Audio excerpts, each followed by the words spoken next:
to set the record straight. That fumble was in the end zone after a touchdown in 1984. We basically got screwed on our home field. So there was some justice, Phil, when it all came around, you know. You know, it's really an honor to be here today, and you saw the video earlier, and I had an opportunity to say a few things in Michigan back in January. And a couple things I would echo. First of all, you know, I've been here 15 years, going into 16 now, and I've blown a lot of things, but the one thing I got right was hiring Norm Parker to be our defensive coordinator. Boy, if we ever hit a grand slam, that was it right there. And really, you know, you've heard a lot about Norm today, and I think, you know, the three things I tried to focus on were his love of family, you've heard about that, his love of football, and then most importantly, impact he had on so many people. And the first thing I always think about when I think about Norm and his family is Jeffrey, just the special relationship they had, how kind he was to share Jeffrey with our football program, our team. And, you know, I always go back to that first spring. Jeffrey was a draftnik. You know, he had a thick notebook. We recorded every guy that got drafted for I don't know how many years back. And the draft that year was the first, same day as our spring game. So Norm was getting ready to get in the car and said, "Hey, Jeff, let's go. We're going over to the spring game." Jeff said, "No, I'm not going." He said, "You got to go. It's a spring game." And Jeff said, "No, I'm not going. Today's the NFL draft." And Norm looked at him and said, "Hey, you can tape the draft, watch it later. We're going to the game." He says, "No, you tape the draft. I'm watching, or you tape the game. I'm staying for the game." And Jeff was pretty smart. We weren't very good back then, so it was a good move on his part for sure. He was so proud of his kids, so proud of his grandchildren, certainly, and we're so fortunate to have Tyler and Alyssa working with us now. They're doing a great job with us. And certainly his relationship with Linda was, I think, extra special. And to me, it's, you know, it's all about a partnership. It's all about the love that they've established through real life experiences, both good and bad. And that's something that's just, it takes time to earn that. And I'll tell you, they just had a tremendous relationship. Sometimes you thought you were watching a Honeymooners episode. It was pretty entertaining, but that didn't happen by chance.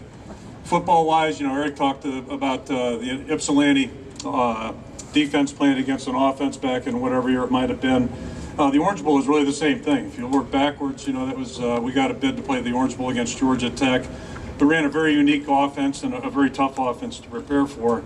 And I'll never remember about mid-December, a couple days after we got the bid, walking by his office, and he called me in and held up the old Manila folder and said, "You know, this is exactly like the offense so-and-so ran against them in Minnesota, 1977.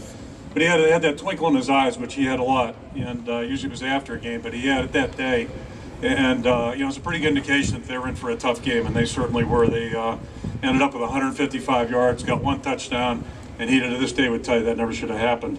So it was just an unbelievable performance and kind of a crowning blow for him. But I think if you look backwards, you know, 2002, we went up to Ann Arbor, and we were starting to become a pretty good football team. And, you know, I had a very hard-fought game against those guys for 3 quarters and just kind of blew it open in the fourth quarter. And if you look back on that game now, they had 170 yards total offense, which is unbelievable. Anything under 200 is just unreal. 170 yards offense that day, 22 rushing. And to me, that was the story of the game. The score got very lopsided in the fourth quarter, but it was all about that foundation of defense and, again, Norm's preparation. But I think as much as anything, when I think of him in football, I go back to 2000 when we were struggling to gain traction a little bit. We were take that back, we were 2-18. After 20 games, we went up and upset Penn State over in State College, which was a great win, needless to say. Every win was a great win, but that was a big one for us. But I think more importantly, we came back here, and I'll never forget the Sunday after that Penn State game, we're watching Northwestern, who had had a very average team the year before, maybe below average, and that year they were scoring about 38 points a game, and the day before they put 54 on Michigan. So before we left Sunday night, Norm and I sat in his office and just ran through that film. And when I left that night, we talked a little bit, and I had one idea of what we might want to do, and came in the next morning, he had 180 degrees opposite of that. And thank God I listened to him. And the thing I learned there was, yeah, Norm knew our players, he knew our team, he knew what was going to be best for us, and what seemed to be obvious on one hand, you know, he knew a different path. And that was really the beauty of his coaching. And we did what he believed in, and it was just an unbelievable performance. Our guys did a great job that day as well, and a big win in our program's history. And I think the biggest thing, and the thing you've heard today, is just his love of people, and that became very, very apparent. I think that anybody that spent any time or had any exposure to Norm, that's just how he was built. To me, he's become a folk hero in our state in less than 15 years' time. You travel around the I-Club circuits, to me, just unbelievable popularity. The people just love the stories that he told, the messages that he would convey. But it didn't stop there. After he got done with coaching, retired from coaching, he taught a football class to retired professors. They came in once a week for about 6 weeks. He had a very strong following of those people. Would run into them around town, and the comments that they would share. Right after he passed, I got a call from the president of the Board of Regents expressing his condolences. Norm had impacted him in an indirect way and direct way. And then also Sherry and Doug, our two custodians, that take great pride in the care of our building, just special people. And for Norm, the field was always level. He didn't judge people by anything other than who they were and what they were all about. And his messages came across very strongly. You've heard about the Normisms, and I think the bottom line is Norm had a very special ability to connect with anybody. And on the playing front, could be a player from Mount Vernon, Iowa, Mount Vernon, South Dakota, Fort Lauderdale, and Florida. It really didn't matter. Norm had that special ability to connect and resonate with anybody he was around. And as you heard on the tape, Matt Kroll talked about just his ability, and several people alluded to his ability to take something that might be complex and make it pretty simple. And the boys do what they want to do, men do what they have to do. That's a pretty good one. That's impacts everybody in our program, certainly. His opening comments usually to our team every August, he would tell the first-year players, remember during recruiting it was, hey, buddy, buddy, all that stuff. Now it's, hey, you. And he had a good way of letting them know where they stood.